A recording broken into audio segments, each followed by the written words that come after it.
Pertama, apa itu e-Citizen? Nah, e-Citizen itu sendiri adalah portal layanan pemerintah yang terpadu, menyediakan satu pintu akses untuk berbagai layanan dan informasi dari pemerintah Singapura. Portal ini mengelompokkan informasi dan layanan dalam 8 e-towns atau wilayah layanan tematik seperti transportasi, kesehatan, pendidikan, perumahan, dan sebagainya yang memudahkan pengguna dalam mencari layanan yang relevan. Ini telah tersedia sekitar 1.600 layanan elektronik melalui e-Citizen, mencakup 98% layanan yang memungkinkan digitalisasi dengan banyak layanan terintegrasi antar lembaga-lembaga.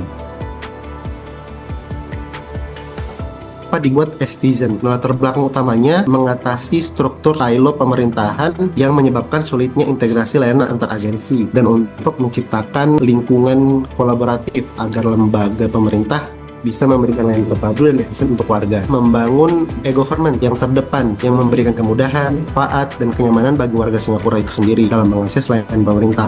Sekaligus mendukung visi Smart Nation yang mengedepankan digitalisasi pelayanan publik. Kemudian teman-teman, e-Citizen juga dirancang untuk membuat birokrasi lebih transparan, lebih akuntabel, dan responsif terhadap kebutuhan masyarakat. Ia mendongkrak efisiensi pemerintah sekaligus meningkatkan kepuasan pengguna. Terus gimana cara implementasinya? e-Citizen itu diorganisir oleh 8 e-towns yang dikelola oleh komite khusus yang dipimpin oleh pejabat senior e-town mayors dari kementerian terkait. Platform ini menggunakan integrasi data dan progres antar lembaga, memungkinkan pertukaran informasi yang lancar dan pelayanan terkoordinasi sehingga masyarakat cukup mengakses satu portal untuk berbagai kebutuhan administratif. Nah, contoh layanannya yaitu Online Business Licensing Service atau OBLS yang mengurangi waktu pengurangan izin usaha hingga 90% dan Permit Off-Road Patient Management Portal atau PROM yang memudahkan pengajuan izin pekerjaan di jalan secara online. e-Citizen ini juga menyediakan layanan pelaporan online terintegrasi ORC yang memudahkan masyarakat untuk melaporkan insiden tanpa harus tahu di instansi mana yang menangani. Sistem FAQ terpadu dari 86 instansi yang menjawab pertanyaan masyarakat secara efektif. Nah, pengelolaan netizen ini diawasi oleh struktur tata kelola kuat termasuk e-Gov Council dan berbagai komite yang beranggotakan pejabat senior, memastikan visi dan strategi serta pelaksanaan inisiatif e-government berjalan efektif dan terukur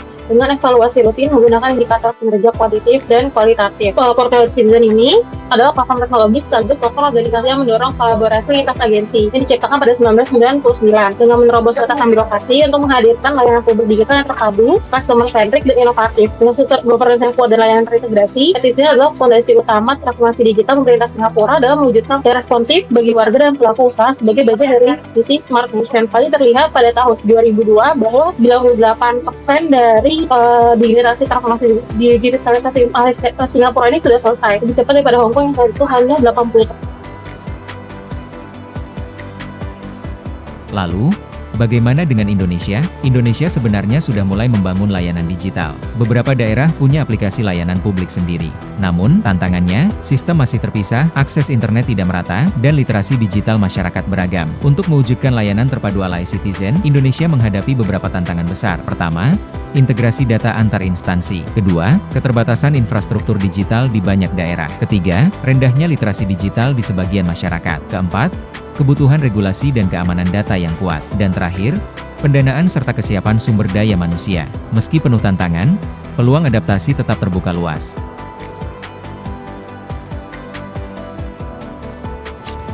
Jika kita lihat dari diagram Fishbone berikut, tantangan utama implementasi e-Citizen di Indonesia bisa dikelompokkan dalam 4 kategori, yaitu skills, systems, suppliers, dan surroundings. Dari sisi skills, literasi digital masyarakat masih rendah dan kapasitas SDM di daerah terbatas. Dari systems, menghadapi birokrasi yang kompleks, data silo, dan regulasi perlindungan data yang belum optimal. Sedangkan dari sisi suppliers, biaya infrastruktur tinggi dan berkelanjutan jangka panjang belum terjamin.